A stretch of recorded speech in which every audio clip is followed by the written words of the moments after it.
Yes, alright. Oli ku Yugi Update TV ko sinzo bango tuwuliriza era bali kwekumira ku mayingo gano gwe mukwano gwange ali yampuliriza. Abali bunayira mbalamusizaako nnyo mwe bali kwekumira ku Yugi Update TV. Kakati nno lawyer Sarah awadde mwami Yoweri Kaguta Museveni obukwakulizo butaano waba ayagala bannayuganda bagezeeko okubanga bamusonyiwa wabanga anaafuna ekisonyiwo okuva mu bannayuganda.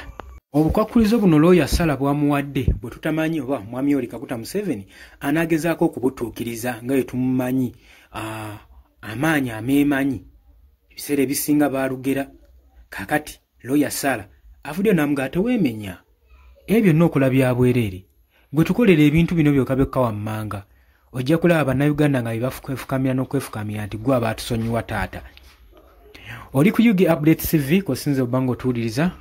wabula gwe atanatweyungako kirira wansi waliwo ekigambo subscribe kikoneko ojja kubanga osobola bulo nnyo otwegattako. Abali mu diaspora mbatumiddeko nnyo era nga mbanirizaako nnyo mukola kya ttendo okubanga mutuninze in Yugi Update TV. Twebaza byansusso mwe abatubeererawo ne muyimirirawo tuyimiriddewo ku lwammwe in fact era mwebala omulimu ogwo gw'obutaweera. Kaakati tukimanyi bulungi nnyo ebiseera ebiyise emabega mwami Yoweri Kaguta Museveni wamu ne First Family ye yonna ng'ogassemu ne Janet Museveni bagenda ku kisaawe Kololo ne bategekayo emmisa okusaba kw'okwetonda repent prayers ne bagenda mu maaso n'okuba nga basaba Mukama Katonda. Mwami Yoweri Kaguta Museveni amaze akulungudde emyaka 39 wamu ne mukazi we nga bagenda mu maaso nga bakulembera eggwanga lino mu mbeera yonna gye babadde bafunamu obufuzi oba bawangulamu obufuzi kyonna kye kiri wabula babadde bagenze maaso bakulunguludde emyaka 39 nga bali ku bufuzi kuva mu 1986 emijiji gyonna bannayuganda badde balaba obukulembeze bumu bwokka mwami Yoweri Kaguta Museveni. Kakati mwami Yoweri Kaguta Museveni ng'asinziira ku ssaala gy'abadde asaba mu mmisa wamu ne mukyala we Janet Museveni bagenze mu maaso n'okusoma essaala yaabwe nga baagala Mukama Katonda abayambe bannayuganda bafune ekisa basobole omusonyiwako ebyo byonna ebiba basobako mu bbanga lyonna lye bamaze nga bali mu gavumenti. Byonna bye bakoze bannayuganda bye batuntuzza basobole okuba nga bafuna ekisa basobole okuba nga babasonyiwa nga bwe kyali oluvannyuma lw'emyaka 4 nga baakayingira gavumenti yaabwe. Sinakindi kyokka ssaako n'okusobola Obuganda bugezeeko basonyiwa ku bikyambi byonna bye bakoze bye batuntuzza buli kimu nga bamaze okinyolanyola nga bye bakyagala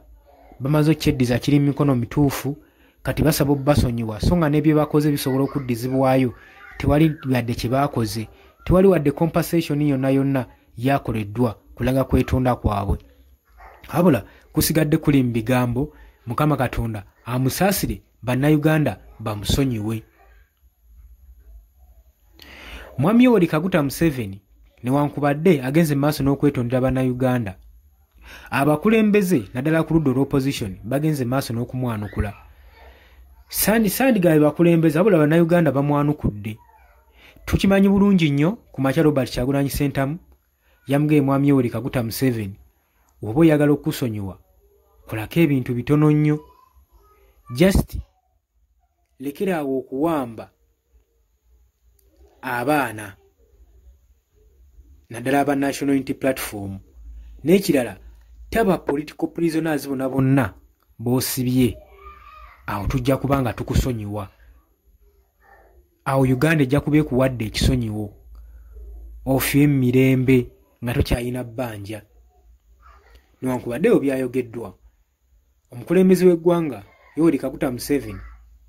tannaba kubeera nga addamu areactinga ku concern oba ku opinioni z'abannayuganda ziba zibamutera ku mukutu ogwa social media. Kati lawyer Sarah yavuddeyo n'agamba mwami Yoweri Kaguta Museveni okwetonda kwe oba bannayuganda okusonyiwa teweetaaga kukola bintu bingi nnyo just kola ebintu bitaano byokka. Amuwadde obukwakulizo obuzibu nno amugambye nti nno ku bibi by'okoze bannayuganda kutuntuza kw'otutuza mu bannayuganda wamu ne mutabani wo Muhoozi Kayini Lugaba mukoze ebikolwa bingi nnyo mu ggwanga lino okusa n'okubba ebyobugagga by'eggwanga Uganda n'ensi n'esirika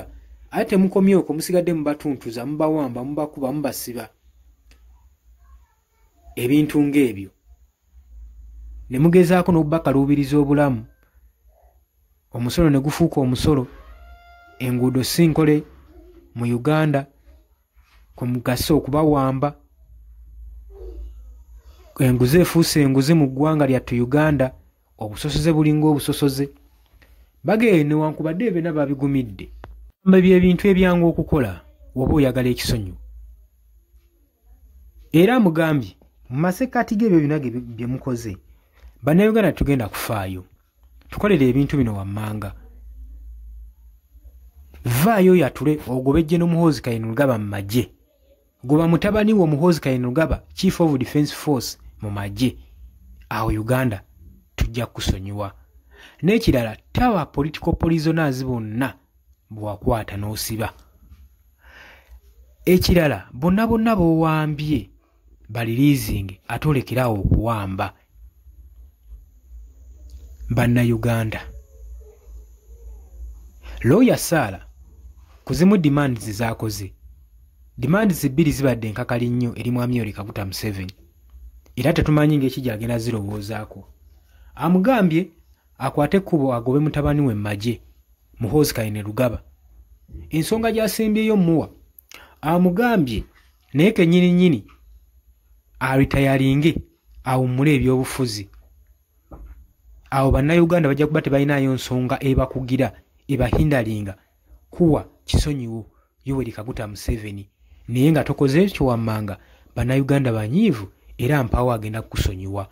wabula teri muntu yejjusa n'atateekako bikolwa era okwejjusa okutaliiko bikolwa kulaga nti nno nejjusizza kino nkitereezezza bwe nti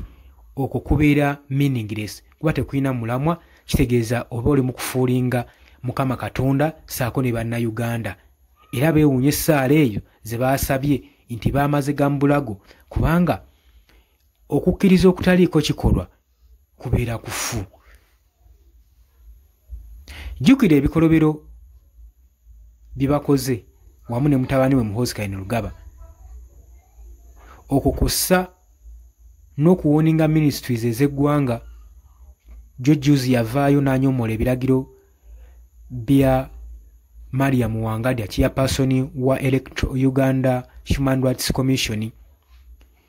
nga mugambye alirizinge Eddie Mutwe wabala n'avaayo ne yeewaana n'awuuninga nga wajja okumukwata singa n'addamu musindikira warning letters ebyo nabyo tubiraba bigenda byapeninga mu ggwanga lyaffe Uganda naye ng'omukulembeze abiraba asobola bikomako tetulabangayo obanga akase Muhoozi Kainerugaba okuwandiikira ministry n'emu apology newe yagenda mu maaso n'okuyisaamu amaaso mu parliamentary committee board we yagenda mu maaso n'obayisaamu amaaso nga bamukoowodde ajja abitebye byagenda mu maaso ng'atiisatiisa bali ku ludda olw'opposition nga wagenda obbatuga nga wagenda obbajjako omutwe okusaako n'okutiisa amawanga agatuliraanyeewo saako n'okubalagira nti naagenda bakwata abasibe buli kimu kyaza tweetinga ku mukutu gwa Twitter yagaana okugendayo era n'abasuubiza obbasiba ebyo byonna tetulabanga Mwami Yoweri Kaguta Museveni ng'avaayo ng'agamba enough is enough mutabani kimala naye kino osaanidde okikolewo oti ezo nno ze zimu ku nsonga ezisinga okubanga zinyiza bannayuganda okulaga nti ne byeyeetonda ali mu bazanyira ku mutwe toyinza kwetonda nga weetonda ku lwa famire ate nga famire ekyakola ebikolobero ate nga tovaayo kuba disciplininga kati ey'ensonga enyiriza ddala bannayuganda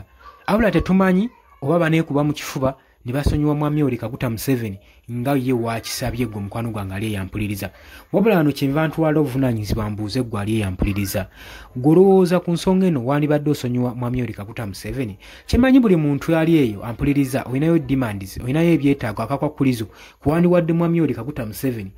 okumusonyiwa golowooza wandimuwadde kakwakulizo kijjangu mu comment section okateekewo namwe abaga nti nno tolina nsonga yigwe kuga tolina kakwakulizo kuwandimuwadde gwe toyagala yeetondi na bwetonzi aveeyo buvi abamu bagamba ave buvi ku ntebe agende abaviire mu Uganda yaabwe abo nammwe gye muli naye mujje mu comment section muteekeyo endowooza yammwe ejja kuwulikwa ejja kutambuza oli ku Yugi Updates TV kwa dosinzo bango tuuliriza era nga nkutegeeza gwagala okujja ku comment section otwegattako kisoko kiri wansi waliwo ekigambo subscribe kikoneko ojja kubanga otwegattako mbagaliza ekiro ekirungi tunaba tukomawo mweraba